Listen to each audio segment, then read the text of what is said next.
Assalamualaikum warahmatullahi wabarakatuh. Perkenalkan, saya Hoirun Nisa dengan NIM 2230802022. Di sini saya akan menjelaskan mengenai DNA repair. DNA di dalam tubuh akan dikopi atau diperbanyak. Proses ini disebut juga dengan proses replikasi. Terkadang pada proses replikasi terjadi kesalahan. Proses tersebut biasanya disebut juga sebagai proofreading atau dibaca ulang. Mutagen yang dapat menyebabkan mutasi seperti UV atau senyawa yang dapat menyebabkan mutasi pada sel makhluk hidup secara otomatis akan melakukan repair atau perbaikan. Sel terus-menerus menangani kerusakan DNA mereka yang dapat berasal dari proses endogen seperti stres replikasi DNA atau paparan eksogen seperti radiasi pengion dan obat kemoterapi. Agen perusak DNA menimbulkan berbagai jenis kerusakan DNA dan kegagalan untuk memperbaiki kerusakan dapat mengakibatkan sejumlah kemungkinan konsekuensi yang menghancurkan pada sel, termasuk ketidakstabilan genetik dan akumulasi mutasi yang memicu tumorigenesis. Oleh karena itu, sel telah mengembangkan mekanisme perbaikan yang rumit untuk menangani berbagai jenis kemungkinan lesi DNA yang muncul, semua dengan tujuan melindungi stabilitas genomik. Pada hal ini, terdapat beberapa jenis utama mekanisme perbaikan DNA. Yang pertama adalah pembalikan langsung. Beberapa kerusakan dapat diatasi secara langsung. Pembalikan langsung ini merupakan bentuk paling sederhana dari perbaikan DNA, karena sebagian besar tergantung pada aktivitas protein tunggal tanpa perlu penghapusan nukleotida, resistensis, atau ligasi. Misalnya, O6-metilguanin adalah lesi genetik berbahaya yang disebabkan oleh mutagen alkilasi. Adanya gugus alkil pada posisi O6-guanin menyebabkan transisi GC ke AT dan hambatan dalam transkripsi gen atau replikasi DNA. Dalam proses pembalikan langsung, gugus alkil dihilangkan oleh enzim O6-metilguanin, DNA, metiltransferase atau MGMT, dan nukleotida yang tepat dipulihkan. Sebagai contoh, berikut adalah gambar kerusakan DNA yang diperbaiki secara langsung. Pada gambar ini, terlihat pembentukan timin dimer akibat paparan sinar UV. Dimer ini menyebabkan dua basa timin pada DNA menjadi terikat secara abnormal, sehingga mengganggu struktur DNA. Perbaikan dilakukan secara langsung dengan bantuan enzim fotoliase. Enzim ini diaktifkan oleh cahaya tampak. Proses ini disebut juga dengan fotoreaktivasi. Enzim ini memutus ikatan abnormal antara timin dan mengembalikan struktur DNA normal. Perbaikan yang kedua yakni perbaikan eksisi basa membutuhkan glikosilase. Basis yang rusak yang tidak dapat diperbaiki secara langsung dapat dilepas dan diganti dalam suatu proses. Ini ditemukan oleh Thomas Lindahl yang dikenal sebagai Base Excision Repair atau BER. Jalur ini seperti namanya dimulai dengan pengangkatan basa yang rusak. BER bertanggung jawab untuk memperbaiki lesi DNA kecil tetapi sangat mutagenik yang merupakan ancaman signifikan terhadap kesetiaan dan stabilitas genom. Lesi DNA ini dapat disebabkan oleh radiasi pengion serta mutagen endogen yang dihasilkan dari peristiwa metabolisme seperti oksidasi, metilasi, deaminasi, atau hilangnya pasangan basa pada DNA secara spontan. Jalur BER diprakarsai oleh salah satu dari 11 glikosilase DNA yang menghilangkan basa yang rusak. Setelah eksisi basa, satu set protein yang berbeda mengisi celah yang terbuka dengan basa tunggal atau jalur short patch atau basa ganda atau jalur long patch. Berikut mekanisme perbaikan eksisi basa membutuhkan glikosilase. Pada tahap pertama, terjadi penghapusan basa yang rusak. Enzim DNA glikosilase mendeteksi dan menghapus basa DNA yang rusak atau tidak sesuai. Ini menciptakan situs AP atau apurinitik atau apirimidinik. Pada tahap kedua, terjadi pemotongan di situs AP. Enzim AP endonuklease memotong tulang punggung gula fosfat DNA pada situs AP. Kadang-kadang enzim fosfodiesterase membantu membersihkan sisa-sisa gula. Ini menghasilkan celah nukleotida tunggal. Pada tahap ketiga, terjadi sintesis DNA. Di sini, enzim DNA polimerase mengisi celah dengan basa yang sesuai, lalu DNA ligase menutup celah dengan membentuk ikatan fosfodiester dan memulihkan DNA ke kondisi normal. Yang ketiga, yakni perbaikan eksisi nukleotida menghilangkan segmen untai DNA. Semua sel memiliki jalur yang lebih rumit. Perbaikan eksisi nukleotida atau NER dibuat untuk mengoreksi dimer pirimidin dan lesi DNA lainnya, di mana basa dipindahkan dari posisi normalnya atau memiliki substituen yang besar. Sistem NER yang dijelaskan oleh Aziz Sancar tampaknya merespon distorsi helix daripada dengan pengenalan kelompok tertentu. NER adalah proses multilangkah kompleks yang melibatkan jaringan besar dari 30 protein. Dimulai dengan mengenali basa yang rusak, dupleks DNA kemudian dibuka dan basa yang rusak dihilangkan dengan kompleks perbaikan eksisi yang kemudian diisi dan diikat.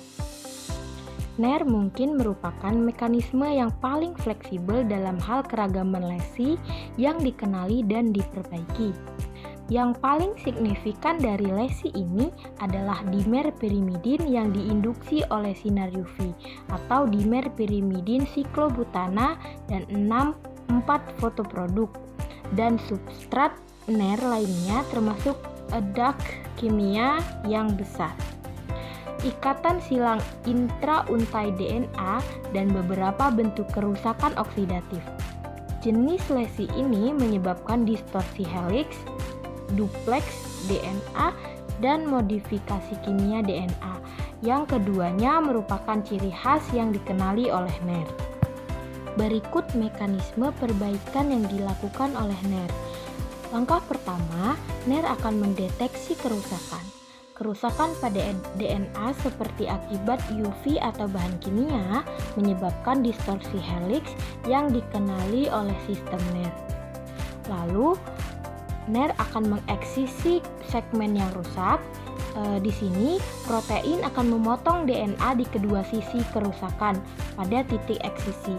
Lalu, segmen DNA yang rusak akan dilepaskan dan meninggalkan celah. Lalu, sistem NER akan mensintesis dan menyegel DNA. Ini dilakukan oleh DNA polimerase yang mengisi celah dengan nukleotida yang sesuai. Lalu, DNA ligase akan menyegel DNA dan memulihkan heliks DNA ke struktur normal. Selanjutnya, perbaikan ketidakcocokan DNA atau DNA mismatch repair atau MMR. Sistem MMR yang ditemukan oleh Paul Modrich juga dapat mengoreksi indikasi atau penghapusan hingga 4 nukleotida yang timbul dari selip satu untai relatif terhadap yang lain di situs aktif DNA polimerase. MMR memainkan peran penting dalam koreksi kesalahan replikasi seperti ketidakcocokan basa ke basa dan loop penyisihan atau penghapusan atau IDL yang dihasilkan dari kesalahan penggabungan DNA polimerase dari nukleotida dan slip template masing-masing. MMR juga mengkoreksi pasangan yang tidak cocok atau ketidaksesuaian yang dihasilkan oleh deaminasi spontan 5-metilsitosin dan heterodupleks yang terbentuk setelah rekombinasi genetik. Baik, ini adalah proses mekanisme perbaikan yang dilakukan oleh MMR. Jadi yang pertama akan terjadi pengakuan kesalahan. Di sini protein MUT-S mengenali pasangan basa yang salah. Kemudian MUT-L berinteraksi dengan MUT-S untuk menstimulasi proses perbaikan. Dilanjutkan dengan helikase dan eksonuklease bekerja untuk menghilangkan segmen DNA yang mengandung kesalahan pasangan basa. Lalu akan terjadi sintesis dan ligasi di mana DNA polimerase mengisi ulang segmen yang hilang berdasarkan untai DNA lama atau template. Lalu DNA ligase akan menyegel celah untuk menyelesaikan perbaikan. Selanjutnya, ada beberapa mekanisme perbaikan DNA yang menimbulkan kesalahan, yakni perbaikan double strand break atau DSB. DSB adalah lesi genetik yang sangat toksik yang menimbulkan ancaman serius bagi homostasis seluler karena dapat mempengaruhi transkripsi, replikasi, dan segresi kromosom. DSB atau double strand break disebabkan oleh berbagai faktor eksogen seperti radiasi pengion dan bahan kimia genotoksik tertentu, dan faktor endogen seperti spesies oksigen reaktif, replikasi pemutusan DNA untai tunggal, dan tekanan mekanisme pada kromosom. DSP berbeda dari kebanyakan jenis lesi DNA lainnya, terutama karena mereka mempengaruhi kedua untai DNA, dan oleh karena itu mencegah penggunaan untai komplementer sebagai cetakan untuk perbaikan, yaitu BER, NER, dan MMR.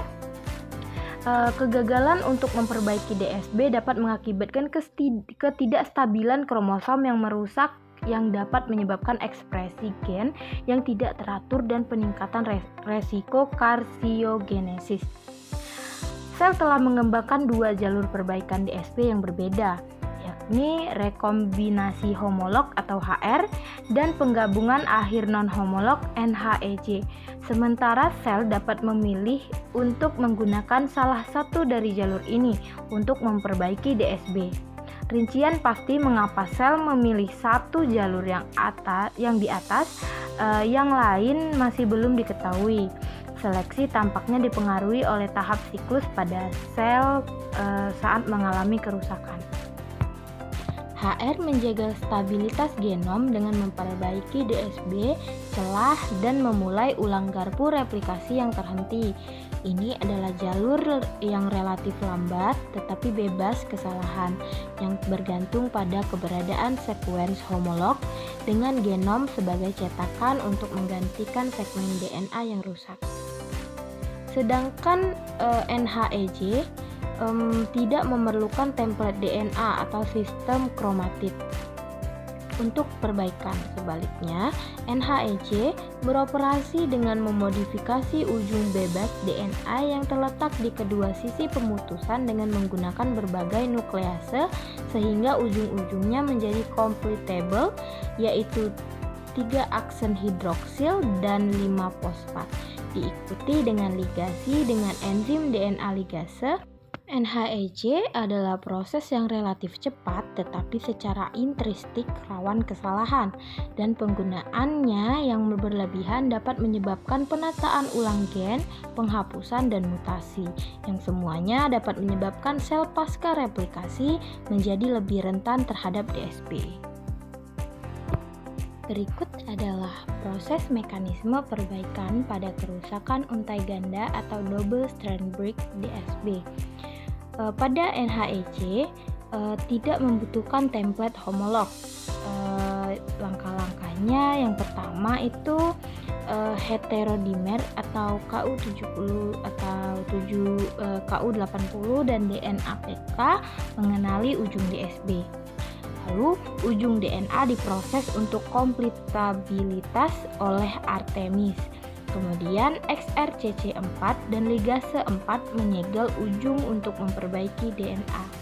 Pada NHEJ ini cenderung menghasilkan mutasi kecil karena kehilangan basa di sekitar kerusakan. Sedangkan pada HR, membutuhkan untai homolog sebagai template. Seringkali menggunakan untai DNA saudara selama fase F dan G2. Pada HR ini yang pertama terjadi resection, di mana mRNA kompleks mRE11 RAD50 NBS1 memotong ujung untuk menghasilkan untai tunggal. Lalu dilanjutkan dengan strand invasion, di mana mediasi oleh RAD51 untuk memasuki untai ke DNA homolog. Selanjutnya holiday junction terbentuk dan bergerak. Kemudian ligasi menyelesaikan perbaikan secara akurat tanpa kehilangan informasi genetik. Oke, dari kelima perbaikan DNA ini terdapat perbedaan utama, yakni pada Baer dan Nair itu ia menangani kerusakan untai tunggal dan spesifik. Kemudian pada MMR ia memperbaiki spesifik untuk kesalahan replikasi. Dan pada double strand break repair atau DSB pada HR ia bersifat akurat dan menggunakan template homolog. Sedangkan pada NHEC dia tidak menggunakan template homolog dan prosesnya cepat tetapi sering menghasilkan mutasi yang kecil. Oke, sekian materi dari saya. Sebelum saya mengakhiri video ini, ada quotes yakni perubahan besar dimulai dari dalam, seperti DNA yang merekam ulang dirinya untuk menciptakan sesuatu yang baru. Oke, saya ucapkan terima kasih. Saya Khairunisa, pamit undur diri. Assalamualaikum warahmatullahi wabarakatuh.